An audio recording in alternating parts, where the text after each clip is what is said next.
Shalom Bapak Ibu, selamat pagi, selamat bergemar bersama saya Dwi Soekarto SPD. Adapun bacaan gemar hari ini terdapat di dalam Roma pasal 9. Roma pasal 9, demikian bunyi firman Tuhan. Pilihan atas Israel. Aku mengatakan kebenaran dalam Kristus, aku tidak berdusta. Suara hatiku turut bersaksi dalam Roh Kudus bahwa aku sangat berduka cita dan selalu bersedih hati, bahwa aku mau terkutuk dan terpisah dari Kristus demi saudara-saudaraku, kaum sebangsaku secara jasmani. Sebab mereka adalah orang Israel, mereka telah diangkat menjadi anak, dan mereka telah menerima kemuliaan dan perjanjian-perjanjian dan hukum Taurat dan ibadah dan janji-janji. Mereka adalah keturunan bapa-bapa leluhur yang menurunkan Mesias dalam keadaannya sebagai manusia yang ada di atas segala sesuatu. Ia adalah Allah yang harus dipuji sampai selama-lamanya. Amin. Bapak, Ibu, dan saudaraku yang dikasihi Tuhan Yesus Kristus, Rasul Paulus mengekspresikan dirinya di depan orang-orang Yahudi bahwa ia sangat terbeban sekali atas keselamatan orang-orang Yahudi, karena orang Yahudi adalah orang-orang di mana Rasul Paulus juga dilahirkan.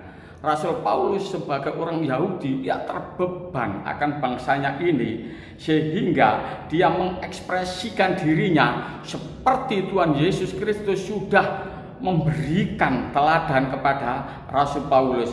Dan Rasul Paulus berkata pada ayat yang ketiga, bahkan aku mau terkutuk dan terpisah dari Kristus demi saudara-saudaraku, kaum sebangsaku secara jasmani. Jadi seandainya Rasul Paulus bisa menjadi tumbal akan keselamatan bangsa Yahudi ini, maka Rasul Paulus sangat rela.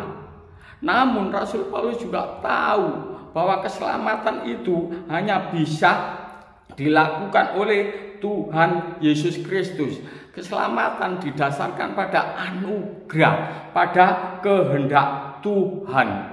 Namun orang Yahudi adalah orang-orang yang memiliki janji dan memegang janji dari Elohim Yahweh bahwa dia adalah umat pilihan.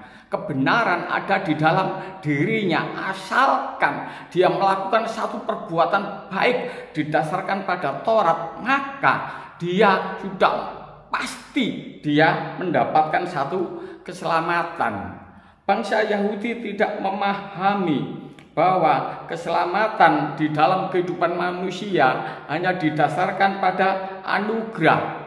Tapi anugerah tersebut tidak direspon dengan baik oleh bangsa Yahudi. Kenapa? Karena bangsa Yahudi merasa bahwa kebenaran ada di dalam dirinya. Firman Tuhan, yaitu yang berupa hukum-hukum yang membawa mereka pada keselamatan, sudah mereka miliki. Dia dipilih oleh Tuhan.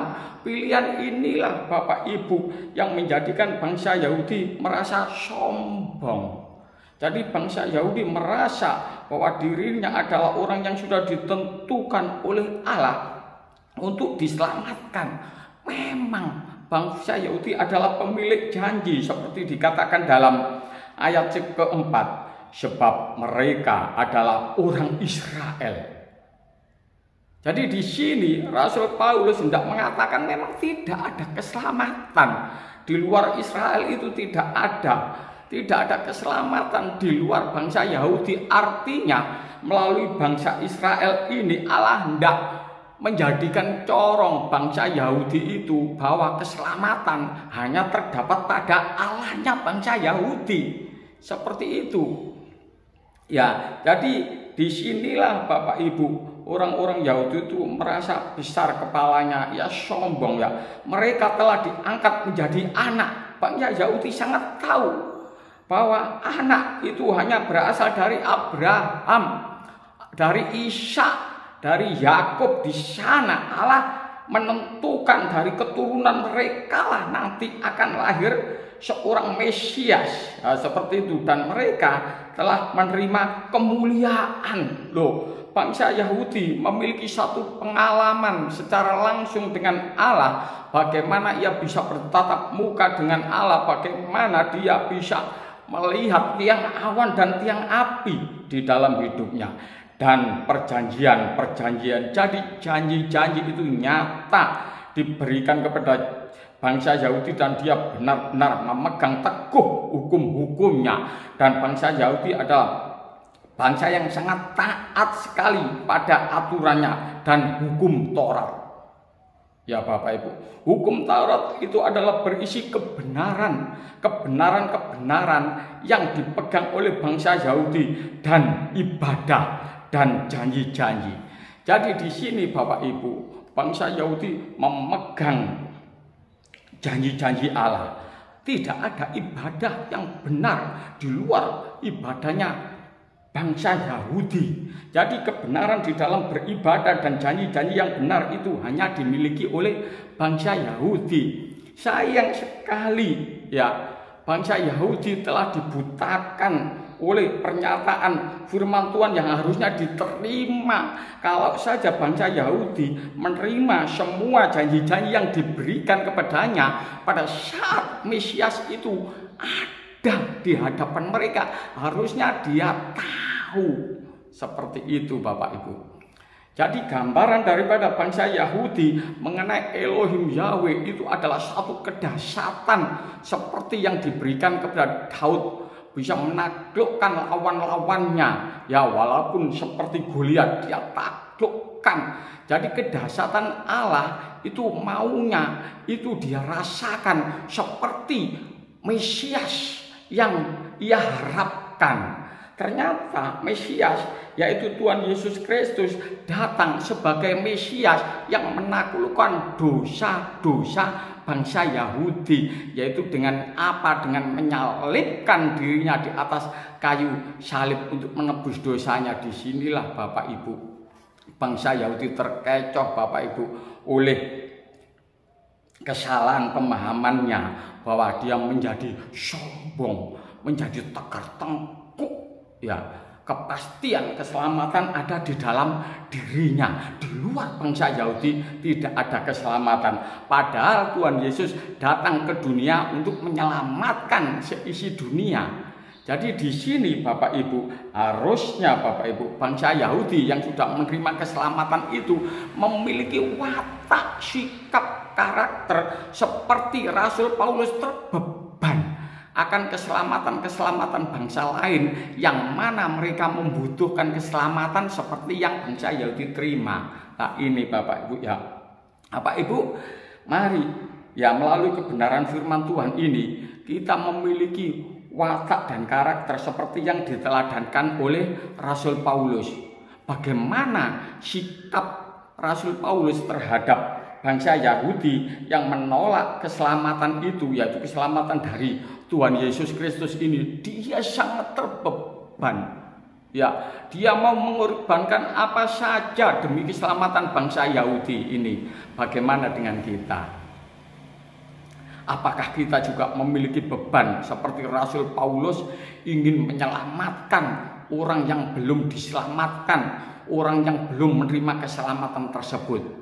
Ya, melalui kehidupan Rasul Paulus, bangsa Yahudi banyak sekali bertobat.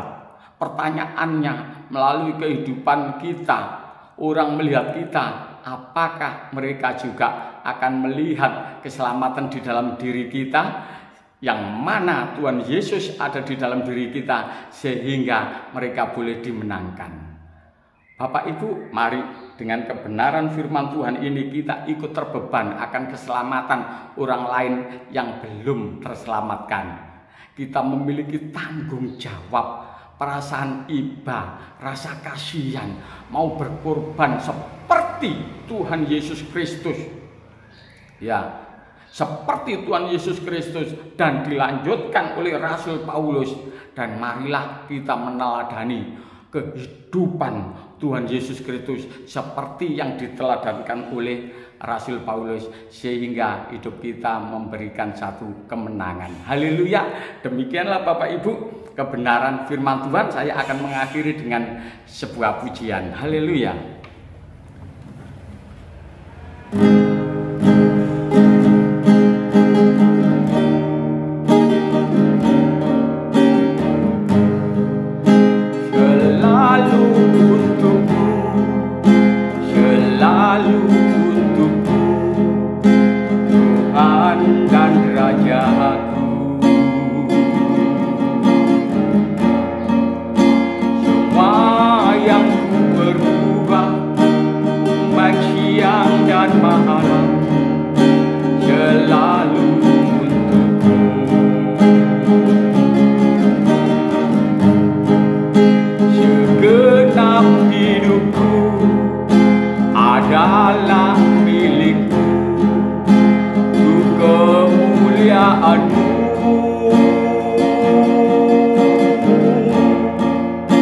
Sampai ku tua nanti, sampai di surga nanti, selalu untukmu.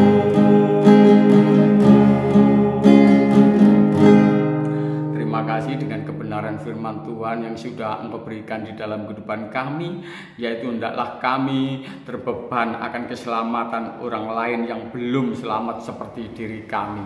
Seperti Rasul Paulus yang terbeban akan orang lain sebangsanya akan keselamatan, begitu juga bila kami juga terbeban melalui teladan yang diberikan oleh Rasul Paulus. Kami mau hidup menyangkal kedagingan kami, dan kami mau hidup seperti Tuhan Yesus Kristus memberikan hidup kepada kami. Begitu juga kami mau memberikan hidup kami kepada orang lain, yaitu Kristus yang ada di dalam hidup kami. Terima kasih Tuhan, bila firman Tuhan ini semakin memberikan terang dan garam di dalam kehidupan kami, dan kami mau membawa kemuliaan Kristus untuk hormat dan kemuliaan Bapa di surga. Terpujilah Tuhan Yesus Kristus sekarang sampai selamanya. Amin. Demikianlah Bapak Ibu gemar, Tuhan Yesus memberkati. Amin.